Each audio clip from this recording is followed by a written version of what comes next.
Right now, while you're watching this video, above your head, thousands of objects are racing around Earth at speeds faster than a bullet.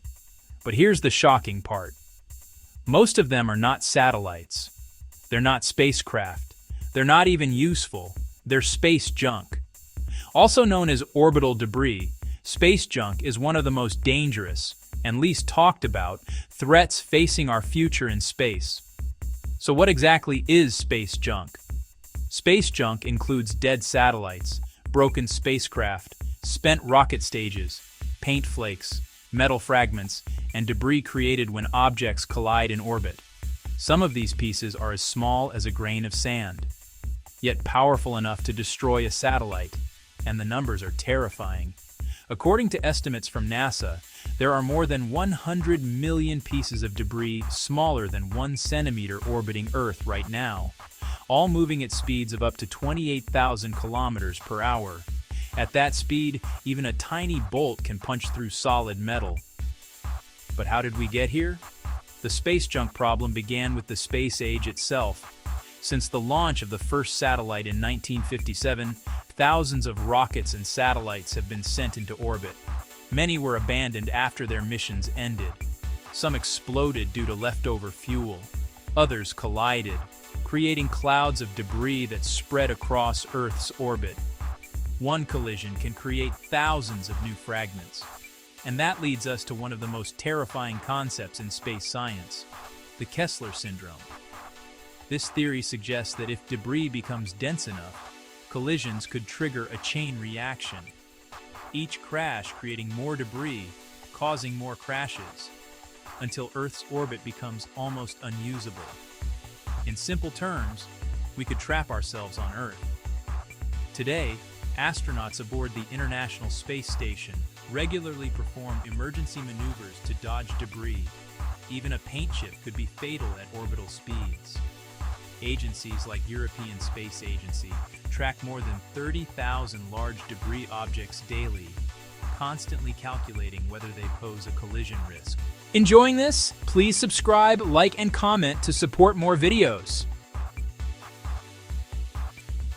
But here's the scary truth. We can only track the big stuff.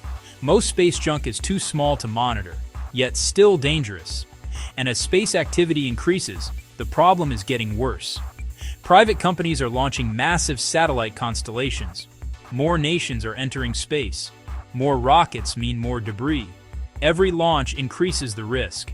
So why should people on Earth care? Because space junk doesn't just threaten astronauts, it threatens modern life itself. GPS navigation, weather forecasting, internet connectivity, disaster monitoring, military defense, global communications all rely on satellites. A single debris collision could knock out critical infrastructure that billions depend on every day. And yes, space junk can even fall back to Earth. While most debris burns up in the atmosphere, larger fragments have landed near populated areas, a risk that increases as debris numbers grow. So what are scientists doing about it? Researchers and space agencies are now racing to clean up Earth's orbit. Concepts include robotic arms, harpoons, magnetic capture systems, drag sails, and even space nets designed to grab debris and pull it into Earth's atmosphere to burn up safely. Countries like Japan and organizations such as ISRO are developing technologies to ensure satellites deorbit safely after their missions end. New rules now require spacecraft to dispose of themselves responsibly, but enforcement remains a challenge.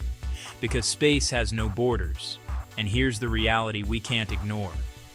If we don't solve the space junk problem soon, future generations may lose access to space entirely. No moon missions, no Mars missions, no space telescopes, no future beyond Earth. Space junk may be invisible from the ground, but it's one of the most urgent threats orbiting our planet. The next great space race isn't about going farther. It's about cleaning up what we've already left behind. Because the future of space depends on how responsibly we treat it today.